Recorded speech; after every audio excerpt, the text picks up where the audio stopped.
Daí, pessoal, tudo certo, tranquilo? Entrando uma novidade para vocês.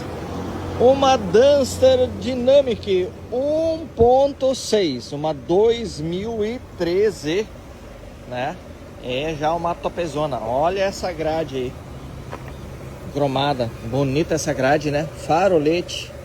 Já veio com 4 pneus novos, ó, zero bala. Só fiz balanceamento, geometria. Foi colocado pastilha nova. Olha esse detalhezinho aqui, ó, cromadinho. Portinha tá aberta porque o carro tá ligado, né? Então, isso aqui vai ser trocado ainda, né? Esse filme vai ser novo. É isso aí, ó. Olha o gabarito dessa caminhonete, né? Olha o gabarito, olha o espaço que essa caminhonete tem, espaço interno, né? Olha, 360 por cima. Vamos olhar aqui, vamos olhar por dentro, os bancos agora. Na vidro elétrico traseiro, estofado. Olha os bancos bonitos, ó.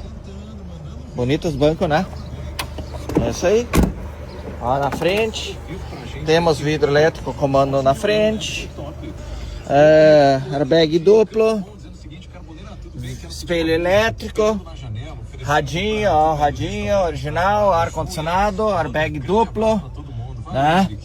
Tem um guarda-treco aqui em cima. É bonita a caminhonete, né? Linda, linda mesmo.